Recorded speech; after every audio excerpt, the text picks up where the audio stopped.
शिक्षा पूरी की। फिर 13 साल की उम्र में उनकी शादी भी हो गई, छोटी सी झवेरबाई से। 2 बच्चों, बेटी मणिबेन और बेटे डायाभाई को जन्म देने के बाद झवेरबाई असमय ही चल बसी। सदी बदलने और 20वीं सदी आने पर उनका जीवन भी एक चमत्कार की तरह बदला। पीटर का इम्तिहान पास करके वो वकालत करने लगे, पहले गोधरा, फिर आणंद और उसके बाद अहमदाबाद में। मगर जल्द ही वकालत छोड़कर वो बैरिस्टर बनने की इच्छा से इंग्लैंड चले गए। लंदन में बैरिस्ट्री में अव्वल आने और वजीफा जीतने वाले वो अनोखे भारतीय थे। अब तो अहमदाबाद की वरिष्ठ अदालत में बैरिस्टर पटेल की जिरह और जीतों की धूम मच गई।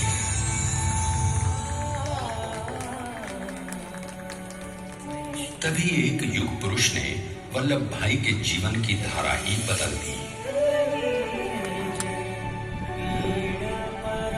दक्षिण अफ्रीका में सत्याग्रह के अहिंसक अस्त्र से गोरे शासकों को सबक सिखाकर भारत वापस आए बैरिस्टर मोहनदास करमचंद गांधी से मिलकर वल्लभ भाई ने अपने कुछ वर्षों से सीखे विदेशी व्यवहार और संस्कार हमेशा के लिए त्याग दिए और अब वो अपने खेड़ा के किसानों को हक दिलाने के लिए बापू के साथ आंदोलन में कूद पड़े। अब उनके पैरों में जूते नहीं, गांवों की धूल थी। हृदय में भारत भूमि की शस्य श्यामला धरती, मन में थे गांधी और मस्तिष्क में एक नए स्वतंत्र भारत का सपना।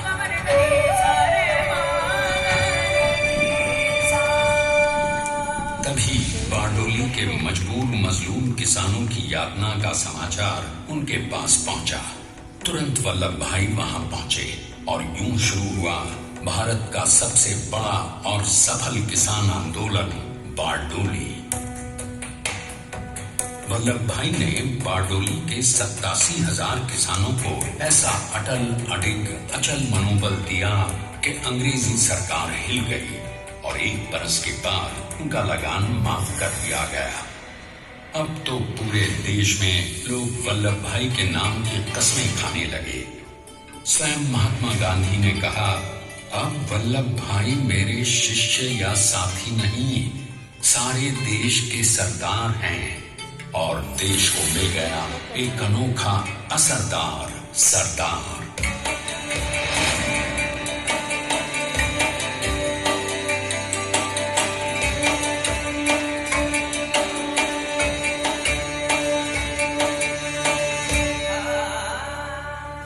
सरदार पटेल के नाम और देशभक्ति से अंग्रेज डर कर कांपने लगे। 1930 के नमक सत्याग्रह और दांडी कूच में वो बापू से भी पहले गिरफ्तार किए गए। तो सन 1932 में फिर उन्हें बापू के साथ ही जेल में 2 सालों के लिए डाल दिया गया। मगर आजादी के दीवानों को, स्वतंत्रता के परवानों को कौन गिरफ्तार कर पाया है। जेल से छूटते ही सरदार को कांग्रेस के नए राष्ट्राध्यक्ष पद पर चुना गया और उनकी सरपरस्ती में राष्ट्रवादी भारतीयों ने तमाम ब्रिटिश सूबों में जीत हासिल कर वहां अपनी स्थानिक सरकारें बनाई।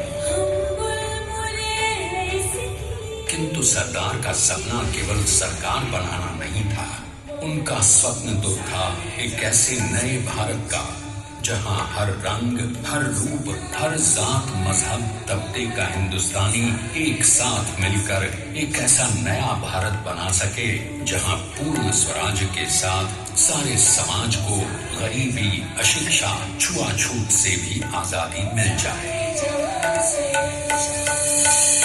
इसकी पहली रणनीति थी भारत को अंग्रेजों की गुलामी से आजादी, ताकि भारत के लोगों की अपनी सरकार सबके साथ और सबके विकास के लिए काम कर सके। बापू की अगुवाई में अब देश ने अंग्रेजों को अंतिम चेतावनी दे दी, करेंगे या मरेंगे, क्विट इंडिया, अंग्रेजों भारत छोड़ो। बस फिर क्या था, संघर्ष की रणभेरी बजी। 3 सालों के लिए सरदार पटेल को भी सत्याग्रही नेताओं के साथ जेल में ठूंस दिया गया। 2 सालों के बाद अंग्रेजों को बापू के सभी शिष्यों और साथियों को छोड़ना पड़ा। खाता खोलना पड़ेगा।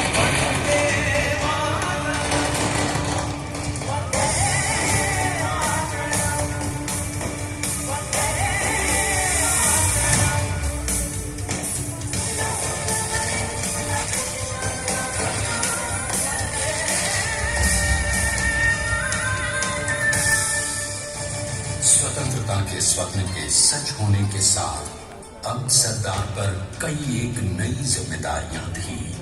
आने वाली आजादी की तैयारी और एक नए भारत के लिए नए लोकतांत्रिक संविधान की संरचना।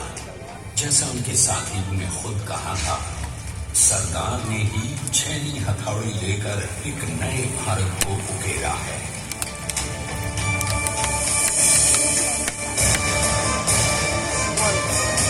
स्वाधीनता तो प्राप्त हुई, लेकिन खंडित भारत में भी उड़ते विभाजनवादी अंधकार को अभी दूर करना था। जब देश के खंड खंड होने का भय उत्पन्न होने लगा, तो सरदार ने निर्भय होकर खुद अपनी केंद्र सरकार और साथियों को भी चुनौती देगा और जम्मू कश्मीर को बचाने के लिए सारे देश का आकाश वाली गांव से वीडियो तो बना लिया है, पूरा बनाना तो ज्यादा बेटर।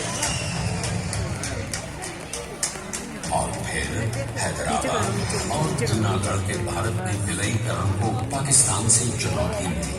सरदार चाहते थे कि देश की 1 इंच धरती अब और विभाजित नहीं होनी चाहिए। नए भारत को एक करने के लिए समझा बुझाकर मना कर 565 रियासतों को सरदार ने अपनी सूझबूझ सदाशय का संबल से एक नए स्वतंत्र भारत का अभिन्न अंग बना दिया। हमारे इतिहास में अखंड भारत के पुरुषार्थ का ये एक महानतम अध्याय है।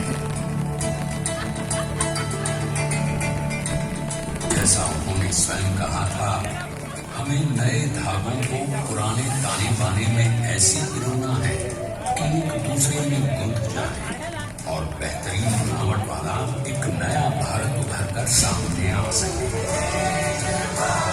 अंततः अपने वज्र दृढ़ संकल्प से एक नया विराट विशाल एक भारत श्रेष्ठ भारत बनाकर दिखा ही दिया सरदार ने।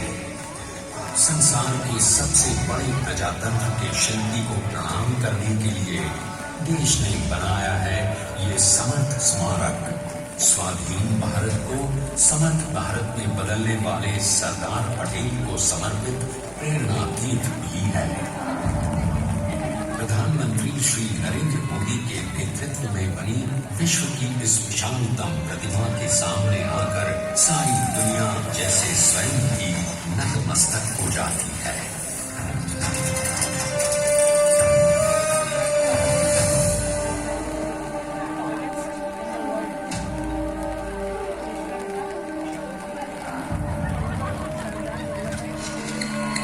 देश को बना गया वो अमित अटल,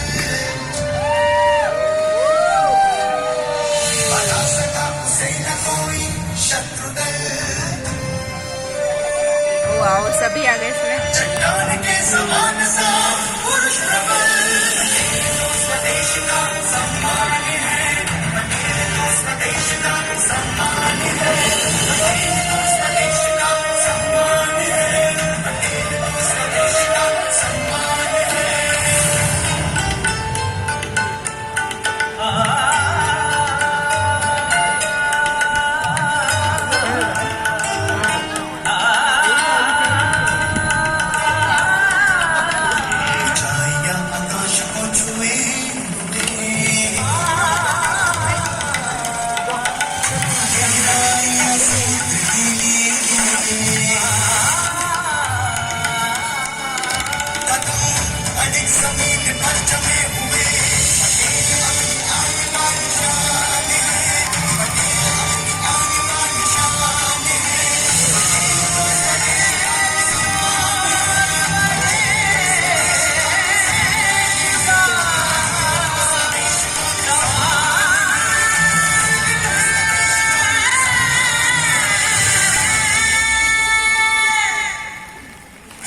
आइए अब देखते हैं कि अपने लौह पुरुष को श्रद्धांजलि देती 182 मीटर ऊंची विश्व की सबसे विशालकाय प्रतिमा का निर्माण कैसे हुआ। लौह पुरुष क्यों कहते हैं वो नहीं बताया।